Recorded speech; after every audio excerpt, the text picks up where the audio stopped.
Hi, my name is Zeeshan Uppal. I'm the Group COO and Compliance Director at XBD Group. XBD Group is a business that we've created to be able to support merchant account services for our clients globally, ultimately keeping the ability to be able to produce and deliver on crypto transactions and banking all under one roof. We've also got a product where we're able to accept at the point of sale crypto for products and services through merchants.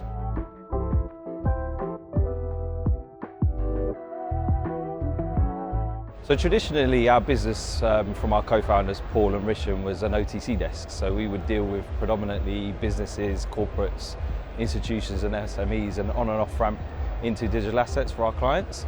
Very quickly after doing close to $1 billion in volume, we realised that there is a massive issue between traditional financial institutions and crypto. So you're unable to settle your fiat from digital assets into your traditional bank account. We went through a compliance-led approach, acquiring a number of different licenses throughout the world, as well as most recently a FCA-regulated EMI, whereby we're able to effectively break the chain of custody between digital assets and fiat.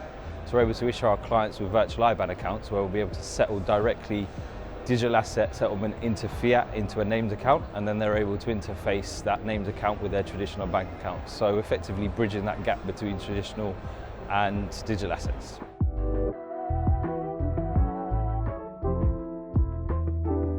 I think for us adopting a compliance-led approach foundationally was really important. We hold a number of licenses throughout the world, so we've got a VASP license in Lithuania, a Canadian MSB, we're in the final stages of our VARA application in the UAE, and most recently we've acquired an FCA-regulated EMI.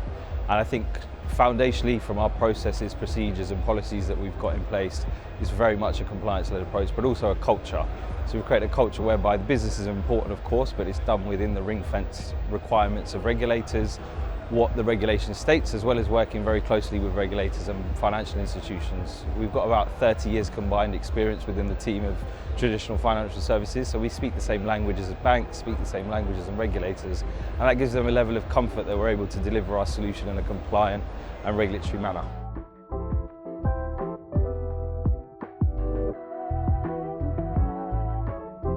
I think the most important thing that we've learned is speed of settlement and cost effectiveness of moving your money around. It shouldn't be that difficult to be able to move money across the globe, especially if you're an international business needing to move and pay for services abroad. A lot of our clients are actually from developing economies as well, so we hedge against the FX risk and exposure that they face by using stablecoins. The use of stablecoins to remit between current countries and allow for the ease of movement of funds is a fantastic element of our business, and then being able to interface that remittance aspect with FX capabilities and fiat settlement as well, I think is a massive pull and a service that we're able to offer our clients globally. I also think settlement times is a massive issue. You don't want to be waiting T+1, T+2 or potentially even T+3 in some instances to move money internationally between bank accounts. With us it's same day settlements, speed of settlement, security based on our regulated infrastructure, and just the capability to be able to deliver a fast, salient solution for our clients.